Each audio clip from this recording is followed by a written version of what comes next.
Dear students, in this video we are going to solve the English section MCQ of female supervisor. जो female supervisor का exam हुआ है उसमें जो English section से जो भी MCQ आपके पूछे गए हैं वो हम इस वीडियो में सॉल्व करने वाले हैं। ठीक है जी, लेट्स सी। तो फर्स्ट क्वेश्चन जो आपका पेपर में पूछा था वो आपका ये फिलिंग इन द ब्लैंक्स पूछा था कि the traveller inquired dash the farmer if he could tell him the way dash the nearest inn. यहाँ पे वर्ड मिसप्रिंट है थोड़ा सा। तो ये जो आपका क्वेश्चन है ये आपका प्रेपोजिशन के ऊपर पूछा हुआ है। तो इसका जो राइट आंसर है वो हो जाएगा आपका the traveller inquired of the farmer if he could tell him the way to the nearest. ठीक है जी, तो राइट आंसर क्या हो जाएगा? Option number C.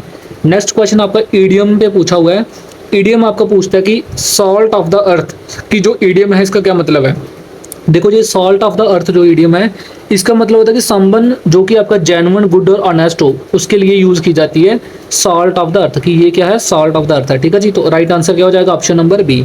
नेक्स्ट आपका पूछा है कि ये जो आपको सेंटेंस यहाँ पे दिए गए हैं इनमें से कौन सा सेंटेंस आपका मॉडल वर्ब है। ठीक है जी, मॉडल वर्ब है जिसको जो यूज़ किया गया है नेसेसिटी को एक्सप्रेस, जो नेसेसिटी को यानी कि नेसेसिटी को एक्सप्रेस कर रहा है इन 4 ऑप्शन में से।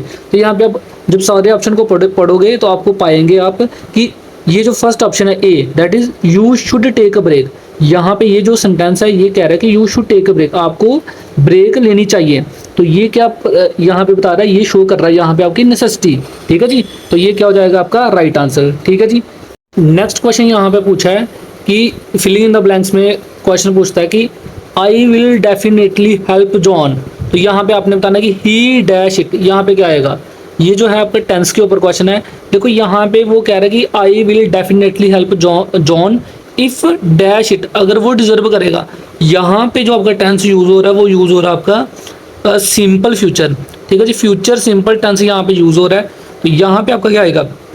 यहाँ पे जो आएगा ये आपका आएगा प्रेजेंट सिंपल। ये हमारा एक स्ट्रक्चर होता है इंग्लिश में कि जब भी कोई 2 सेंटेंस साथ में आ रहे हैं तो फर्स्ट सेंटेंस आपका अगर सिंपल फ्यूचर में है तो नेक्स्ट जो स्टेटमेंट होगी वो किस में आएगी? आपके प्रेजेंट सिंपल में। तो यहाँ पे प्रेजेंट सिंपल में आएगी तो यहाँ पे विल डिजर्व तो आएगा ही नहीं, डिजर्व भी नहीं आएगा क्योंकि हमें पता है कि प्रेजेंट सिंपल में वर्ब की फर्स्ट फॉर्म यूज होती है। तो यहाँ पे आपका क्या आएगा? डिजर्व। डिजर्व, अच्छा देखते हैं कि डिजर्व्स आएगा कि डिजर्व आएगा। यहाँ पे आपका जो ही है ये थर्ड पर्सन सिंगुलर है।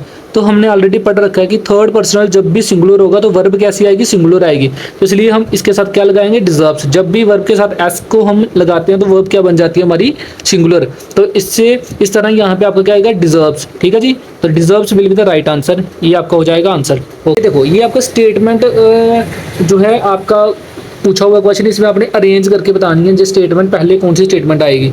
तो अगर आप थोड़ा सा ध्यान से पढ़ोगे तो आप पाएंगे कि अगर हम इसको लेते स्टेटमेंट को, if we want to observe the fruit of great literature we must read but with concentration. हमें जरूर पढ़ना चाहिए।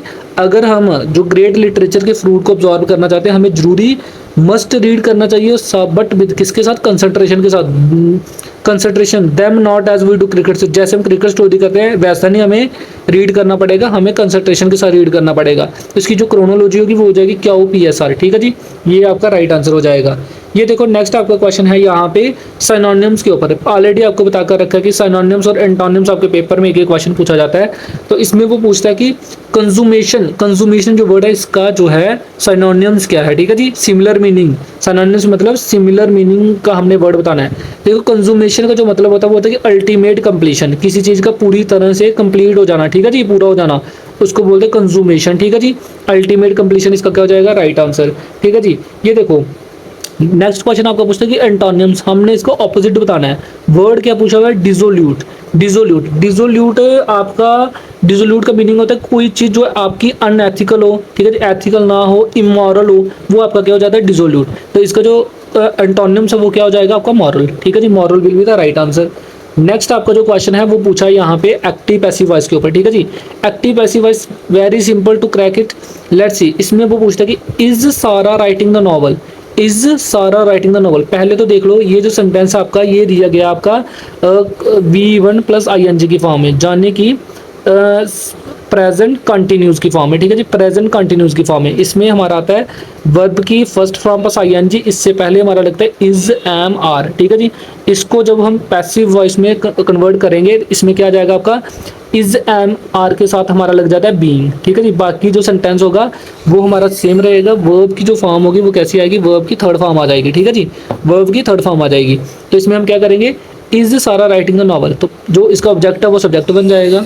हम लिखेंगे कि the is the novel being लगा दिया साथ में बीइंग, राइटिंग की थर्ड फॉर्म क्या आ जाएगी, राइट की, रिटन बाय सारा, तो ये हमारा क्या जाएगा, राइट आंसर।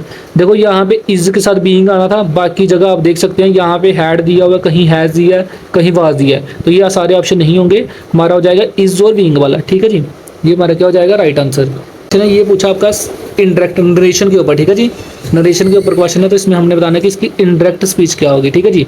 तो सेंटेंस आपका दिया होगी he said I must go at once, ठीक है जी। हमें पता है जब भी हम ये जो आपका जो कामा वगैरह इसको हटाएंगे तो यहाँ पे क्या लगेगा, आपका दैट लगेगा, ठीक है जी। तो क्या आ जाएगा, ही सेड दैट, फर्स्ट पर्सन है, फर्स्ट पर्सन हमेशा चेंज होता है आपका सब्जेक्ट में, ठीक है जी। सब्जेक्ट यहाँ पे क्या, ही, तो क्या आ जाएगा, ही said that he said that he must को हम किस में कन्वर्ट करेंगे, अगर नेसेसिटी है तो इसको करेंगे हैड।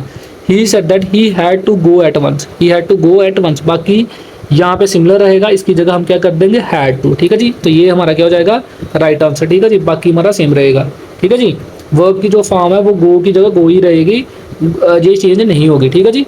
ओके जी, तो ये था हमारा इंग्लिश का कंपोनेंट, जिसमें हमने कुछ इंग्लिश के इंपॉर्टेंट सेंटेंस देखे।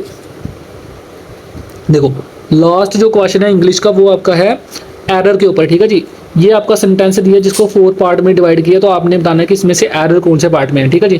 पहला पार्ट देख लेते हैं, दोज टू मैन, ठीक है जी, 2 मैन है, ठीक है जी, 2 है, इसके साथ मैन जो है ये प्लूरल में दिया है, तो वर्ब कैसे आएगी, प्लूरल आएगी, बिल्कुल ठीक है। आगे लिखते हैं कि क्वेरलिंग विद वन अनदर, ठीक है जी, वन अनदर नहीं आएगा, इसकी जगह क्या आएगा, ईच अदर आएगा, ठीक है जी। जब भी 2 पर्सन की बात हो रही होती है तो 2 पर्सन अगर आपस में क्या कर रहे हैं, झगड़ रहे हैं, क्वेरलिंग कर रहे हैं, तो इसकी वन अनदर नहीं आएगा, क्या आएगा, ईच अदर आएगा, ठीक है जी। तो यहाँ पे एरर है, तो ये क्या जाएगा हमारा राइट आंसर, ठीक है जी, क्वेरलिंग विद ईच अदर, ठीक है जी। सो इस तरह से हमने जो इंग्लिश के जो क्वेश्चन जितने भी थे वो हमने देखे, सॉल्व करे। I hope you find this lecture informative. इसी तरह जो हमारे नेक्स्ट वीडियो आने वाली है वो हम उसमें सॉल्व करेंगे कंप्यूटर के क्वेश्चन, देन हम नेक्स्ट वीडियो में सॉल्व करेंगे हमारे जीएस के। If you find this video informative then do subscribe and share with your friends. Okay ji.